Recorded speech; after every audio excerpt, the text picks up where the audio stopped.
Assalamualaikum warahmatullahi wabarakatuh. Kuliah kali ini, materi kali ini adalah terkait dengan bagaimana proses seleksi surveyor. Ya, untuk survei kita membutuhkan pasukan surveyor. Nah, bagaimana cara seleksinya atau bagaimana cara memilih surveyor yang baik? Surveyor itu adalah biasanya orang-orang yang mempunyai kriteria tertentu, spesifikasi tertentu. Ibarat kita mau balapan motor, maka kita membutuhkan motor dengan spesifikasi tertentu, mesin tertentu, jenis ban tertentu, dan sebagainya. Begitu juga dengan surveyor. Nah, dari semua kandidat yang bisa kita pilih, maka ada beberapa hal yang bisa kita jadikan sebagai patokan untuk memilihnya. Ya, memilih secara tepat ya, sehingga nanti bisa memperlancar dalam pelaksanaan surveinya. Nah, termasuk juga di dalam proses survei ini biasanya ada pernyataan kesediaan dan sebagainya. Nah, yang utama dari materi ini adalah bagaimana kriteria atau proses seleksi itu ditentukan berdasarkan apa. Yang pertama, proses seleksi didasarkan pada motivasi utama. Motivasi ini sangat penting, karena kalau survei yang membutuhkan dengan tenaga, pikiran, itu kalau tidak punya motivasi itu sangat berbahaya. Maka survei ini tentu harus punya motivasi tinggi, karena nantinya akan berada pada tekanan waktu dan pekerjaan. Motivasi yang tinggi akan pekerjaan terhasilkan dan dapat sesuai target. Maka kita perlu pilih orang-orang yang punya motivasi untuk menjadi surveyor. Apa motivasi mereka? Motivasi itu secara inti adalah bagaimana mereka punya keinginan, entah motivasinya karena cari duit, atau karena ingin memperdalam ilmu, atau ingin pengalaman. Yang berikut adalah UMI. Jadi ini terkait dengan kemampuan seorang mengenal dirinya sendiri, baik kelebihan maupun kekurangannya. Ini penting sebelum dia mengenal karakter orang lain. Jadi contoh mengenal diri ini misalnya, secara fisik bagaimana? Apakah dia penyakit ya kronis yang akan mengganggu dalam pelaksanaan survei? Bagaimana kemampuan fisiknya? Di sini bisa dijelaskan, biasanya orang-orang yang punya fisik besar, tinggi besar, kemudian itu secara fisik untuk survei kemampuannya lebih dibanding mereka yang berbadan itu kadang-kadang punya daya tinggi, ya, gerakan lebih. Nah, termasuknya Anda ini. Itu karakter terkait apakah Anda tipe orang yang ramai, ya, ekstrovert mas saya, atau introvert. Kalau ekstrovert biasanya yang banyak bicara, yang ngomong. Orang seperti ini memang menceriakan, ya, membuat suasana jadi lebih ceria di dalam tim. Tetapi kan dalam survei yang biasanya baik ini malah kadang-kadang sering membuat sampelnya lu nggak diambil, listnya lu nggak dan sebagainya. Istilahnya dalam bahasa Jawa kadang lu mudah gampang. Nah, kalau orang bukan pendiam, yang sedikit, makanya lambat. Yang tadi hanya cerita sana ke sini itu akan telaten agak lambat. Maka sangat penting karakter diri ini perlu diketahui lebih dulu sebelum kita menyusun timnya ada berapa, siapa berpasangan dengan siapa. Biasanya karakter yang berbeda inilah yang akan kita jodohkan mereka di lapangan menjadi satu tim, sehingga dalam pelaksanaan akan terjadi saling melengkapi. Yang punya kelebihan melengkapi kekuatan. Yang ketahuan survei. Survei harus mempunyai pengetahuan yang cukup tentang survei, baik metode, penggunaan alat, pengenalan dan survei, dan cara pelaksanaan. Kalau survei dilakukan di tanah mineral, di daerah rawa, misalnya, itu menggunakan tanah mineral. Tetapi kalau survei dilaksanakan di lahan gambut, maka menggunakan yang penggunaannya lebih rumit, karena ngebornya dengan teknik tertentu, dan kadang-kadang kedalaman gambut bisa mencapai sangat dalam, sampai sekitar 5-6 meter. Beda dengan tanah mineral, pengeborannya biasanya hanya sampai dalam 1 meter. Gitu. Terus kemudian setelah berikutnya adalah IPK. Ini bagiannya belum tentunya. Kalau yang sudah lulus adalah ketentuan nomor 4 diganti dengan mereka sudah lulus dengan kriteria tertentu. Misalnya dari pengalaman survei tanah gambut, itu ada beberapa sarjana yang dijadikan sebagai alternatif. Pertama, tanah. Kedua, sarjana geodesi. Yang ketiga, sarjana geografi. Masing-masing punya keunggulan dan punya kekurangan. Sarjana tanah biasanya bagus dalam kegiatan surveinya, tetapi kesulitan dalam input datanya dalam database dan apalagi pengolahan dalam bentuk peta. Teman-teman di geografi mereka biasanya sangat bagus di pembuatan petanya, ya, tata letaknya itu. Tetapi pengalaman pada proses pembentukan tanah, karakteristik tanah lapangan mereka perlu dibahas. Begitu juga dengan dari geodesi. Mereka ini secara ilmu pengukuran, penggunaan GPS, kemudian akurasi lokasi, mereka itu punya akurasi sangat tinggi dalam bahasa mereka milimeter itu dirujukan ya, artinya saking telitinya. Tapi mereka juga perlu dibuka kalau survei gambut ya mereka perlu tambahan bagaimana pedogenesa atau proses terjadinya tanah gambut dan karakteristiknya seperti apa, serta memerlukan kemampuan yang lainnya, masuk terutama fisik dan daya jelajah. Daya survei mereka menembus lokasi yang berlumpur, hutan, dan kadang ketemu nyangkut dan sebagainya. Kelima, biasanya kalau mereka ini masih mahasiswa dicari adalah para mahasiswa tingkat akhir yang punya pengalaman sebagai asisten praktikum. Kenapa? Kalau mereka pengalaman sebagai praktikum, itu biasanya secara dewasaan sudah semakin baik, kemudian mengelola pekerjaan atau waktu itu akan semakin baik. Bahkan kami di koordinator karena sebelumnya sering melakukan audisi praktikan di laboratorium, baik di lab maupun di lapangan.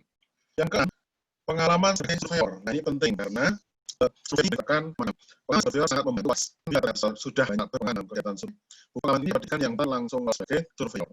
Tapi banyak pengalaman pun kalau pengalaman itu melakukan survei yang akan dituju tidak perlu karena pada prinsipnya setiap lokasi mempunyai tantangan tersendiri. Nah, ini ya kita perlu berhati-hati dengan jenis anak. Kenapa? Karena masing-masing survei itu mempunyai jenis masing-masing.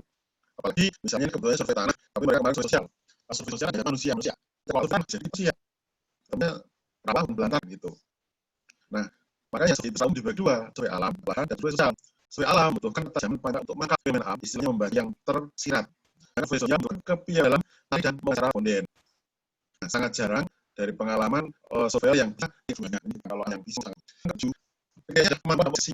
Jadi rekam pengalaman organisasi dapat ukur kemampuan seorang dalam dan kepemimpinan dan tim. Bagaimana dia punya jiwa kepemimpinan orang lain, organisasi orang lain, dan bagaimana dalamnya orang lain dalam sebuah tim bekerja. Tetapi perlu jenis jabatan asahan. Jangan jadi organisasi yang tidak. Kalau leader itu ya ketua atau koordinator seksi atau ngasih atau apa yang sejenisnya. Artinya mereka punya pengalaman sebenarnya. Ya, terus yang kedua kepemimpinan. Nah, kepemimpinan dapat diukur selain dari masalah. Nilai dari wawancara. Misalnya dengan memberikan pendapat dan solusi dari kasus yang membutuhkan sebuah kepemimpinan. Misalnya, apa yang harus Anda lakukan? Melakukan anggota tim yang cekaan atau kerjanya lambat atau leader dalam pengukuran. Bagaimana solusinya? Nah, ini argumen yang disampaikan oleh calon kita akan tahu sebenarnya mereka ini mampu atau punya jumlah atau tidak. Yang kesembilan, estetika atau tata krama. Kenapa? Survei tidak selalu pada lokasi tidak ada manusia. Aktivitas kadang membuat kita harus bertemu dengan banyak orang dengan berbagai karakter. Pertemuan tersebut 9% adalah pertemuan yang pertama kali. Surveyor harus memposisikan sebagai tamu atau pendatang yang baik, tentu saja dengan memahami dan bersopan santun sesuai dengan budaya sosial masyarakat setempat. Nah, apalagi ini berhubungan dengan banyak manusia.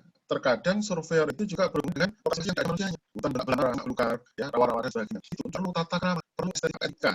Bagaimana mereka mempunyai prosedur mendatangi lokasi baru. Dalam Jawa ya bisa keluar ruang atau istilahnya mendatangi lokasi itu tidak niat untuk membuat kerusakan atau berbuat. Nah, menguasai survei juga penting ya. Misalnya kalau kita survei di Kalimantan, ya sebenarnya kita paham bagaimana bahasa di sana. Survei di sana ya kita paham. Survei di Papua ya mungkin kita perlu orang lokal untuk komunikasi di sana. Demikian juga di Jawa. Ya, Jawa itu biasanya dengan promo hill misalnya, terutama di Jawa Tengah dan Jawa Timur. Kalau di Jawa Barat, Banten bahasa Sunda. Walaupun kita tidak harus menguasai semuanya, tapi paling tidak kita tahu bahasa-bahasa spontan yang bisa membuat nyaman dengan orang yang ada di depan kita. Misalnya dari bahasa Jawa, misalnya responnya dengan menjawab pertanyaan dengan misalnya, oh Bu, matur nuwun dan sebagainya. Bahasa daerah setempat sangat penting, terutama untuk lokasi di pedesaan atau pedalaman, karena ada kecenderungan masyarakat akan memakai bahasa lokal. Bahkan surveyor sebaiknya bisa menggunakan bahasa dengan kata halus, ya, agar terkesan sopan. Nah, cara 11, jujur. Kejujuran adalah kunci penting bagi surveyor. Syarat lain akan menjadi percuma apabila ternyata surveyor tidak jujur, terutama dalam mengisi data survei. Jadi, apakah benar menuju ke titik lokasi? Apakah benar sampel itu diambil pada titik lokasi yang sudah ditentukan? Karena misalnya sampel tanah, telah diambil di mana, kadang-kadang kita tidak bisa ngecek. Ya, nah, makanya untuk teknologi kan mereka jalan itu dideteksi dari tag log atau lokasi yang terekam GPS. Dan tentu saja adalah dan keseluruhan penelitian akan menjadi sah interpretasi apabila surveyor tidak jujur dengan data yang salah. Itu penting. Masalahnya adalah bagaimana cara kita dari misalnya atau kita survei bisa memahami hal-hal yang tersirat, termasuk surveyor ini bertindak jujur tidak. Bisa menggunakan cross check data ilmiah dan juga dari wawancara serta konsisten mereka dalam obrolan mereka termasuk tidak banyak. Yang ke-12 adalah disiplin. Surveyor kedisiplinan waktu dan pekerjaan. Terkadang jiwa muda dulu melupakan tugas karena ada temannya yang ngajak begadang atau lainnya. Dan waktu pekerjaannya bahwa pagi, siang, sore, dan malam hari atau yang harus sesuai targetnya. Artinya kita juga menilai bagaimana kedisiplinan dari para surveyor. 13. Nah, penambahan emosi yang tinggi. Saat badan lelah, tapi harus tenang dan tidak mudah terpancing emosi. Emosi tinggi akan memicu konflik dan pertahanan. Ini harus dijaga. Jadi kelihatan seperti mungkin 3 hari pertama tidak ada. Setelah seminggu berjalan, atau bahkan setelah 2 minggu, atau bahkan kalau survei dilakukan 3 atau 4 minggu, maka survei itu mengalami puncak, ya, kelelahan dan itu sangat rawan karena emosi pikiran secara mendadak atau rentan sama. Maka bagi koordinator survei, maka menjaga emosi para surveyor ini misalnya dengan kombinasi ada hari-hari libur untuk membuat istirahat. Karena juga digunakan jurus jenis ya. Jadi misalnya surveyor yang ada di orang itu lapangan terbagi menjadi 5 tim, tapi di tim ada 2 orang perempuan yang tugas untuk mengisi data, collecting sampel-sampel, ya, itu biasanya akan terasa lebih kondusif, emosional daripada survei dilaksanakan oleh para lelaki semuanya, perempuan semuanya. Ini jurus manajemen Venus ya. Kemudian yang jelas adalah faktor penyakit. Sebaiknya survei tidak mempunyai penyakit fisik dan mental yang dapat mengganggu survei. Penyakit yang masih bisa ditolerir adalah penyakit ringan yang dapat disembuhkan dengan obat P3K. So yang tertulis sebaiknya ditempatkan di base camp, olah data atau tidak survei. Ya, jadi beberapa olah data akhir saja. Sampai dalam data awal itu punya penyakit apa. Jadi dari wawancara, dari pengisian data mereka, atau kita bisa menyelit sebenarnya dia dari lempangan fisik dan sebagainya apakah punya penyakit apa. Masalah kerjasama tim, yaitu memahami orang sangat penting. Karena itu berangkat bareng, pulang bareng. Ya, menjaga kekuatan itu penting karena kita kerja di dalam tempur yang kondisi lahannya pertama kali kita tangi.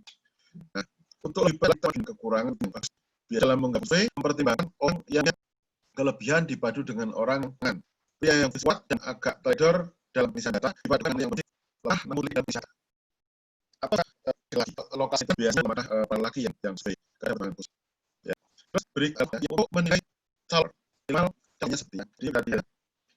Nah, Anda bisa cermati, jadi parameter itu dari nomor 1 tadi motivasi utama sampai 15. Kemudian parameter kita punya masalah.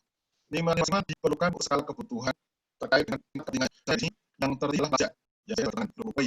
Pengalaman atau karakter diri itu yang adalah tim. Total nilai maksimal itu adalah 100 Karena penilaian tentu nilainya bisa di bawahnya maksimal. Nah, ini adalah contoh penilaian untuk kita misalnya. Kita nilainya enggak. Kemana itu? Maka survei misalnya. Kalau kerja bagus ini, maksimal. Kemudian saya penguasaan bahasa daerah saya nilainya rendah. Penyakit rendah misalnya. Misalnya dia tidak mampu dengan baik, misalnya jadi nilainya rendah. Kemudian disiplin. Oh ya, kedisiplinan kurang. Biasanya orang sedang punya kebiasaan begini. Kalau di lapangan dia bagus, dia punya jiwa fisik seperti mapala. Yang kali mereka biasanya bangun susah pagi-pagi. Kadang-kadang baru bangunnya bujung misalnya. Nah ini kalau seperti ini harus dikelola. Nah, saya akan membantu kita memahami karakter masing-masing surveyor. Setelah survei itu mau, kalau dalam manajemen atau bug ini membentuk ini tersendiri lagi. Bagaimana papasan surveyor itu, kemudian kemana target nanti bukas dalam project. Ya, terima kasih.